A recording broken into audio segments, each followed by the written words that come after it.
এই ছিল আমাদের দ্বিতীয় পার্ট, গ্রামের ভেতরে ক্যাম্পিং করা। ঠান্ডা আমি একদমই খাইতে পারি না। ওই যে আইস কফি বলেন, মানে আইস দিয়া বা ওই যে বরফ দিয়া আমার গলা সারাক্ষণই শুধু করতেই থাকে। অনেকেই বলবেন যে হাজব্যান্ড খাইলো, আপনি খাইলেন না আপা, সেজন্যই বলা যে আমাকে কখনোই দেখবে না যে ঠান্ডা পানি খাওয়া বা ঠান্ডা কোনো কিছু খাওয়া। তা আমাদের এই ক্যাম্পিংটা ছিল কিন্তু অনেক অনেক সুন্দর এবং অনেক মনোরম আমাদের কাছে। দারুণ পরিবেশে গ্রামের মধ্যে ক্যাম্পিং করার পরে আমাদের এখনও কাজ শেষ হয় নাই, কিন্তু আমাদের খিদা লেগে গেছে। আমরা চলে গিয়েছিলাম রেস্টুরেন্টে, আর এইখানে চেয়ার দিয়ে দিলাম আপনাদের দুলাভাইয়ের জন্য একটু বসে থাকতে। সারাক্ষণ শুধু ওই যে টেন্টটা তৈরি করছে। আমি আবার একটু ঘর ঠর ঝাড় দিছি। হাতে টেন্টে যদি তৈরি করতে পারে আমি একটু ঝাড় দিতে পারবো না কেন? তারপরে ঘরটা একটু মুইসা দিলাম, না না ঘর না, টেন্টের ভিতরে একটু মুইসা দিলাম। কি দিয়ে? ভিনেগার পানি দিয়ে।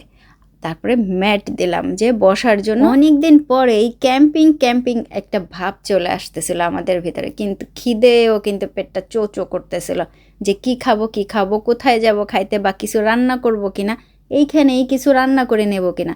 তারপরে এই যে একটা দেখলেন, এইটা হইতাছে আমরা থালা বাসন ধুয়ে এর ভিতরে রাখবো।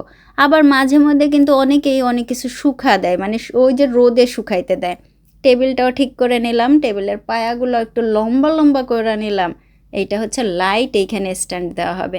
বাস, কাজ অনেকটাই শেষ। এইবার খাবারের পালা। খাবার খাইতে চলে আসলাম। দুইজনের জন্য দুইটা অর্ডার করা হয়েছে। আমার জন্য ফ্রাইড রাইস শ্রিম্প দেওয়া, আর আপনাদের দুলাভাইয়ের জন্য লাল একটা স্যুপ সি ফুডের।